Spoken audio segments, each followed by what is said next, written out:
Ok, entonces ayer platicamos de el factor de riesgo principal, que es el tabaquismo, y de algunos otros menores, como lo son la exposición a biomasa, que no es raro en nuestro medio, pero en relación al tabaquismo, pues es mucho más importante el tabaquismo.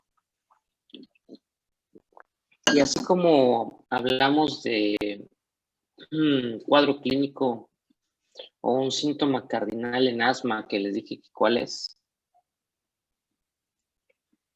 ¿Cuál es el síntoma cardinal de asma?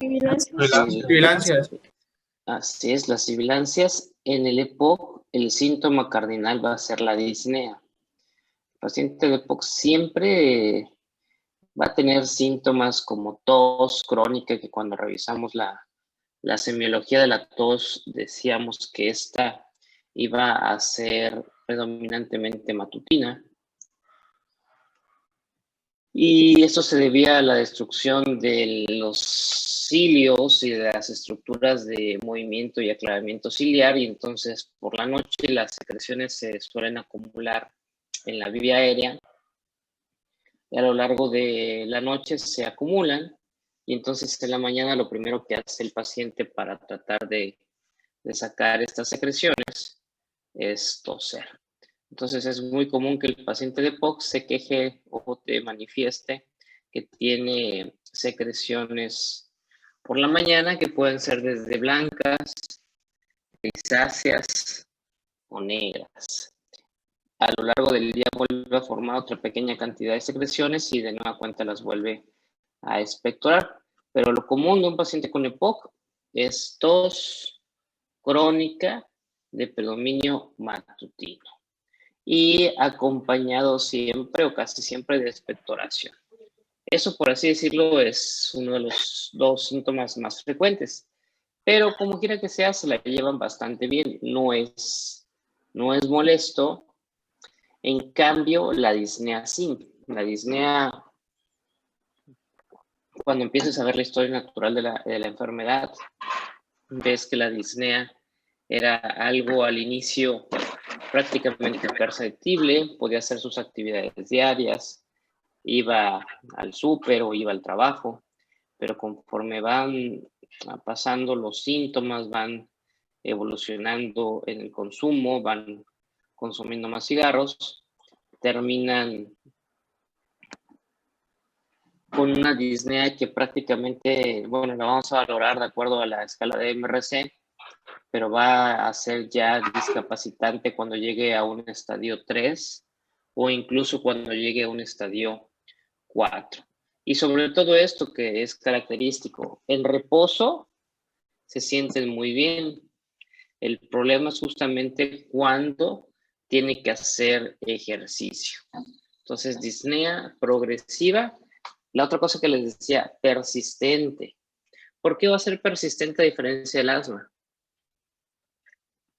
Es decir, en asma también hay disnea, pero ¿cuál es la diferencia entre hacerla persistente en EPOC e intermitente en asma? ¿Que va a estar presente todo el tiempo? ¿Pero por qué?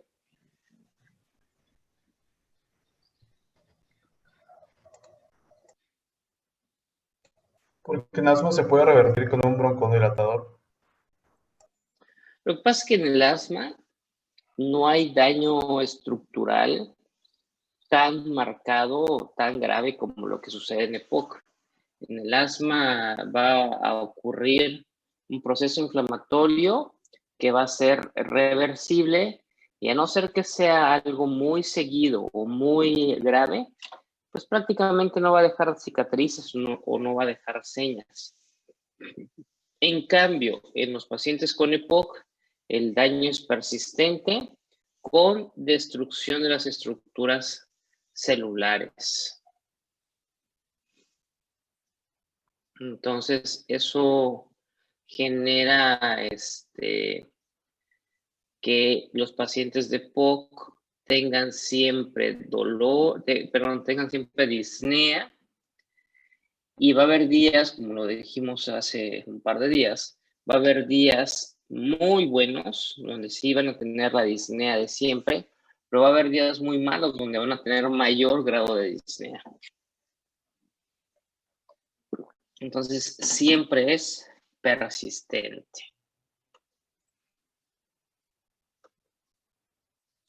Aquí nada más para recordarles, porque este es el pilar de la clasificación.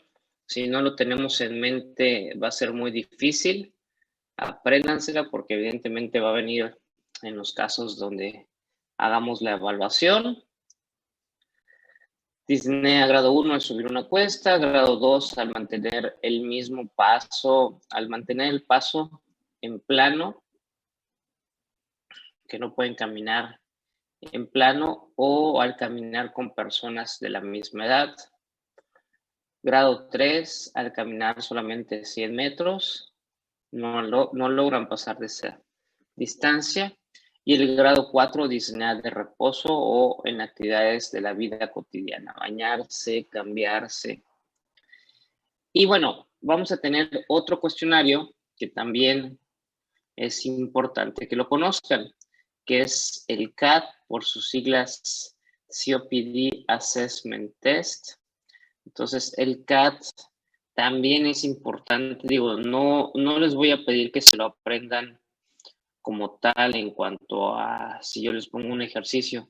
Calcúleme el CAT de acuerdo a lo que me dice el paciente. La verdad es que ni siquiera los neumólogos o los especialistas lo tenemos en mente. Este cuestionario, por lo general, los tenemos así, nos lo dan o lo descargamos de internet y entonces lo que hacemos es ir preguntándole cuántas veces o nunca tose, o siempre está tosiendo. Entonces el paciente ya nos dice una puntuación. No tengo flema, sería 0. Tengo todo el tiempo el pecho lleno de flema, sería 5. No siento ninguna opresión, sería 0. Siempre tengo mucha opresión, sería 5. Entonces, el paciente nos va, a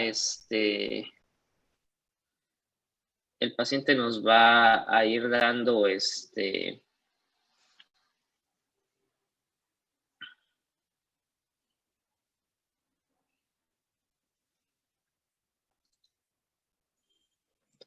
paciente siempre nos va a ir dando las puntuaciones para ir creando el score. Y lo que yo les voy a preguntar en la evaluación es, o les mejor dicho, más que preguntarles, les vamos a decir el puntaje, les vamos a poner en el enunciado, su paciente tiene un CAT de 15.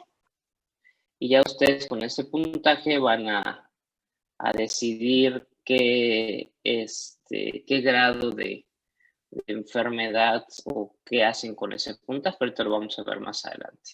Entonces, no es necesario que se lo aprendan, solamente la decisión en relación a la clasificación, qué es lo que van a hacer con un puntaje determinado.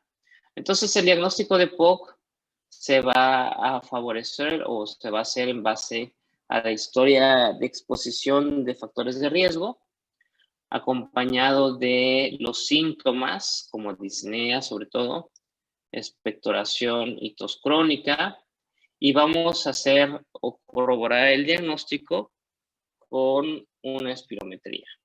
Y la espirometría, a diferencia de asma, aquí vamos a encontrar la espirometría con... ¿Cómo estaría la espirometría en estos casos? Menor a 70. Menor a 70.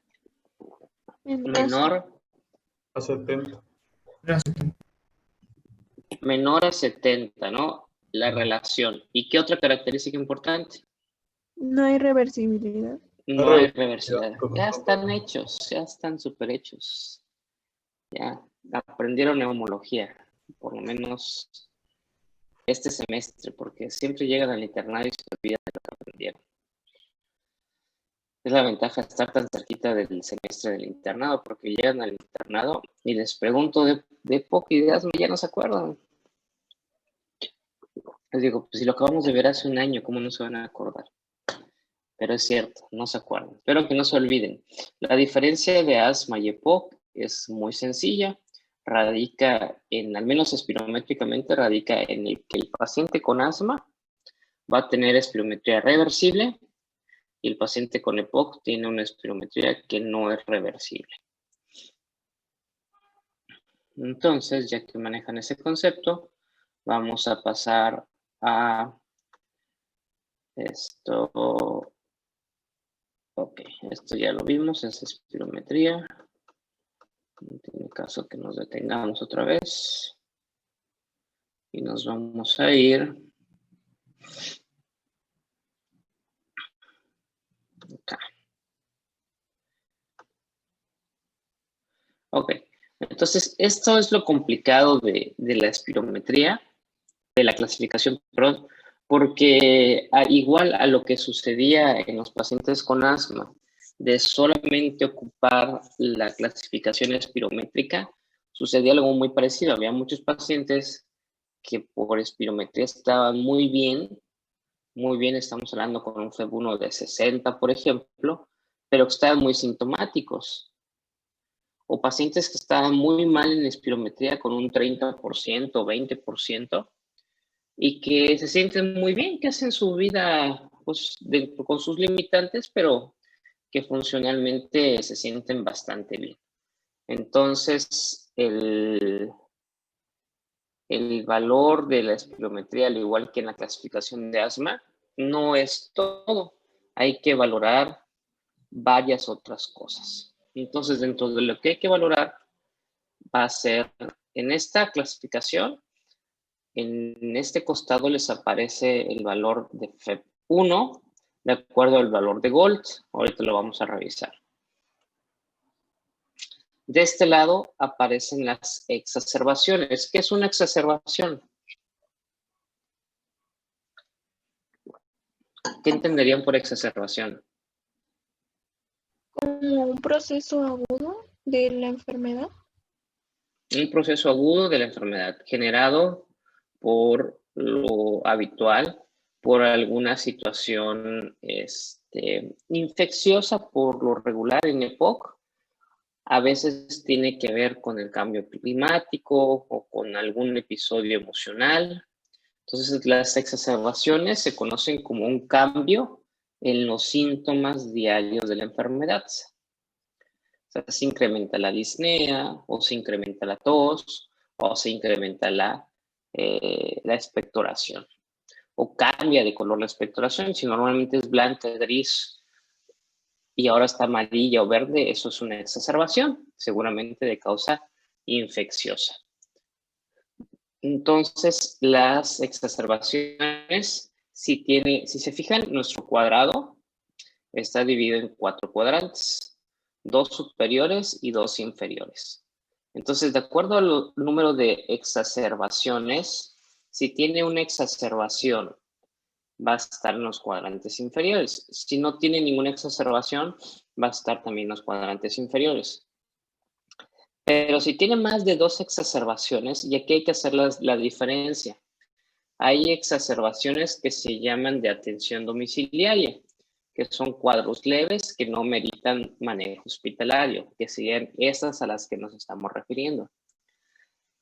Pero también va a haber exacerbaciones graves o mayores que requieren manejo en el hospital, y son aquellas que generan insuficiencia respiratoria. Entonces, aquí en este cuadrito les aparecen 2 exacerbaciones leves, es decir, que no requirieron manejo en hospital, pero pueden tener el caso que sea un paciente que requirió manejo en hospital, con una sola va a ser candidato que estén aquí en el cuadrante superior. Entonces, de exacerbaciones ya no hay duda.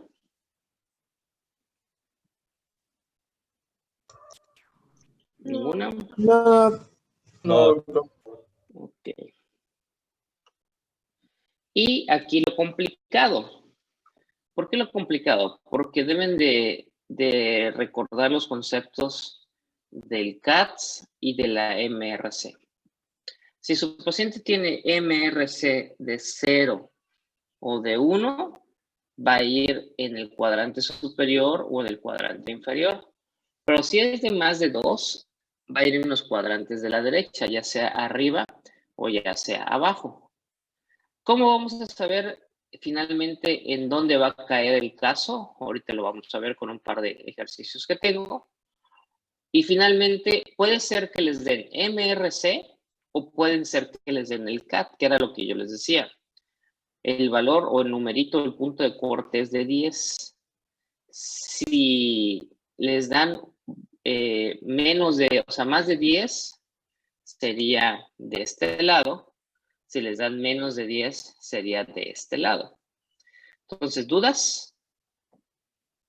Carlos, Adrián, no sé si estás tragándome tanto usted. Estuviste estudiando mucho para tus exámenes. Ya vienen los últimos. Ok, entonces, esta es la parte de síntomas. 0 y 1 serían poco sintomáticos. Más de 2 están muy sintomáticos. O menos de 10 de CAD están poco sintomáticos, o más de 10 de CAD están muy sintomáticos. Entonces, ¿cómo vamos a ubicar o cómo vamos a saber o cómo se va a clasificar? Ya estamos por entrar en esa parte. Y finalmente, la escala de Gold. Gold 1 y Gold 2 van a ser pacientes con una espirometría que sea el FEB1 mayor a 50%. Aquí de este lado. Háganlo ahí en sus anotaciones que están realizando. Si tiene Gold 1 o Gold 2, quiere decir que su espirometría tiene un FEB1 de más de 50%. Y, evidentemente, si tiene menos de 50%, vamos a tener un Gold 3 y un Gold 4.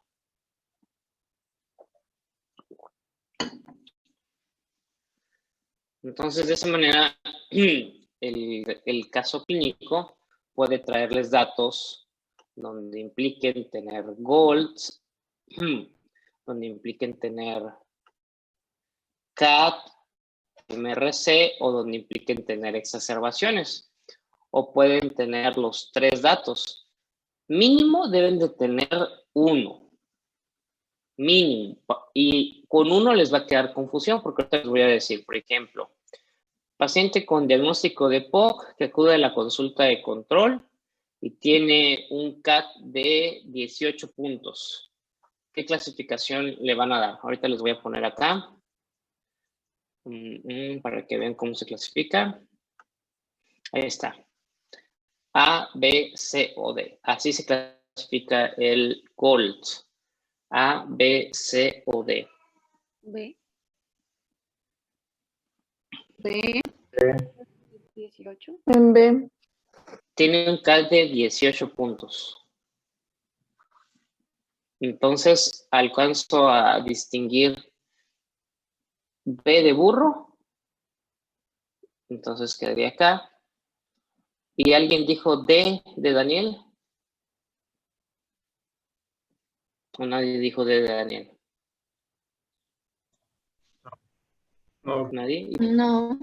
¿Nadie? ¿Y por qué no? ¿Por qué nadie dijo D de Daniel?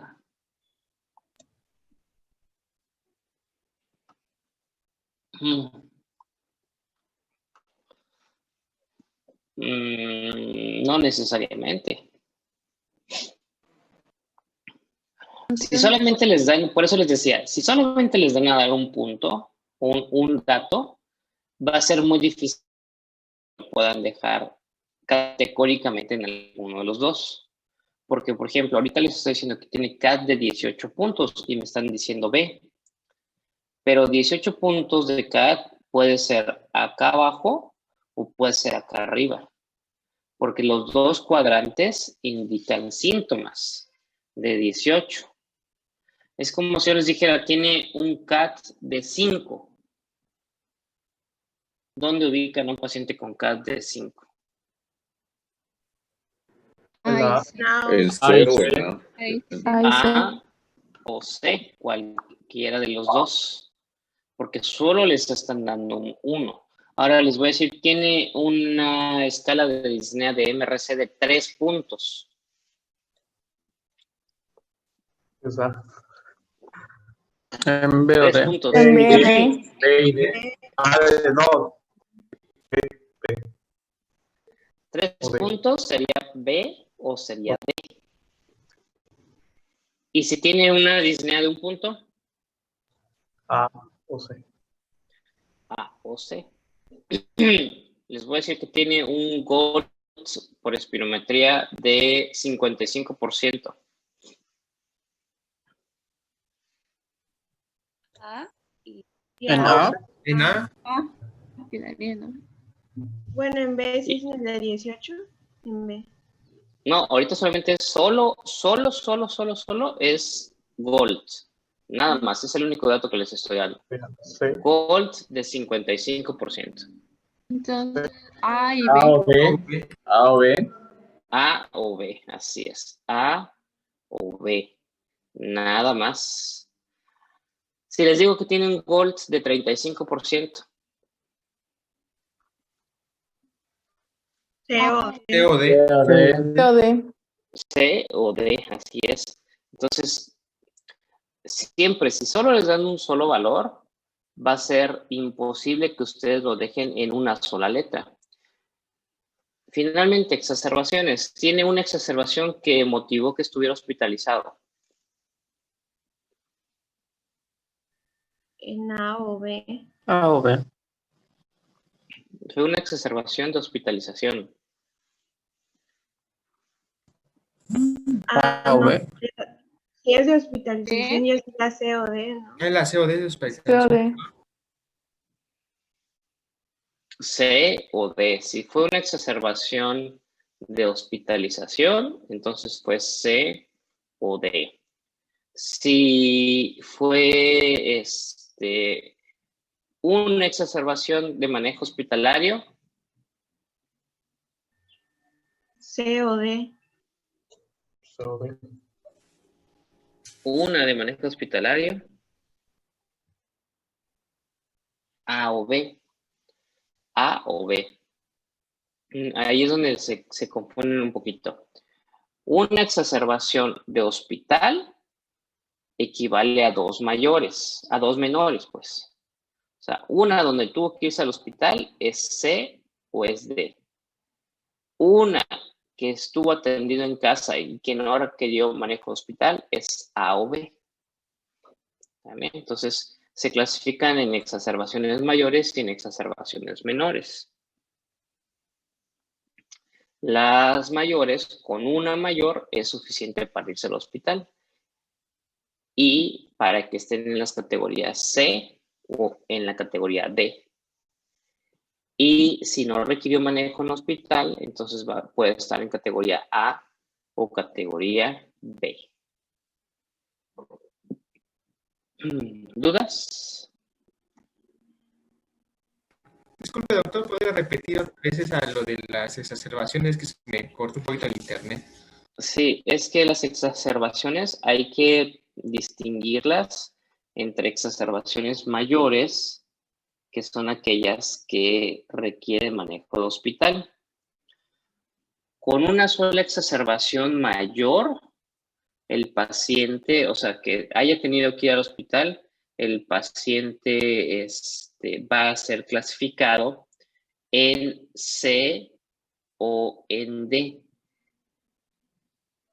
Exacerbación mayor, exacerbación que ameritó atención de hospital.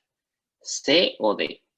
Pero si es una exacerbación que se atendió sin necesidad de manejo en hospital y que solamente fue manejo en casa, entonces puede ser A o puede ser B. Pero también puede ser que tenga dos exacerbaciones que ameritaron manejo en casa. ¿En dónde lo ubican ya? C o D. A y B. C o D. C o D. Si tuvieron manejo en casa, C o D. Si tuvieron manejo en casa, pero que hayan sido dos. Si tuvieron dos exacerbaciones que ameritaron manejo en casa, es C o D. Si tuvo una que ameritaron manejo en casa, A o B. A o B. A o B. Y si tuvo una sola que ameritó manejo en hospital, C o D. Ahí está. Esos son los tres escenarios. Una de manejo en casa, A o B. Más de dos de manejo en casa, más de dos, C o D. Y una de manejo de hospital, C o D. Entonces, esas son las tres posibilidades. Entonces, lo primero es distinguir dónde se dio la exacerbación, en casa o en su hospital. Si fue en casa, es A o B, si ha sido la primera. Pero si han sido más de dos, queda en C o D. Y si fue de hospital, con que sea una, es C o D. ¿Dudas? No, doctor, ¿Ninguna? gracias. No, Duda. A ver, ¿qué pasó con la duda?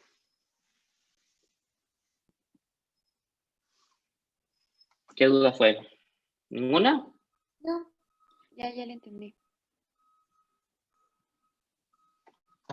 Perfecto. Entonces, la otra parte de la clase la vamos a ver mañana, que es donde viene ya un poco lo complicado. ¿Por qué un poco lo complicado? Porque viene toda la sopa de letras. Lama, lava, inhibidor de fosfodiesterasa, SABA, SAMA, teofilina, todo lo que es el manejo ya farmacológico, con nombrecitos. Ya me está sonando. ¿Qué pasó?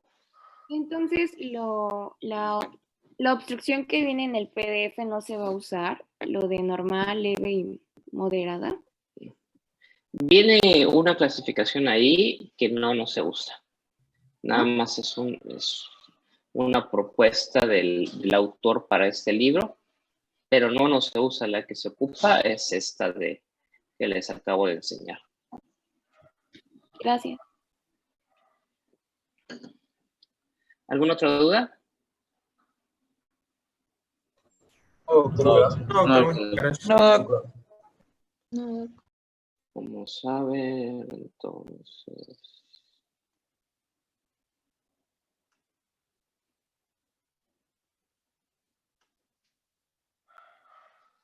Ok, bueno, entonces, niños, sigan con sus clases virtuales, que están muy entretenidas. Y los veo el día de mañana para que veamos la parte final de clasificación y el inicio del tratamiento. ¿Sale? Tómense un café, Carlos Adrián y María Guadalupe. Los veo mañana. Gracias, doctor. Buen día. Gracias, buen día. Gracias.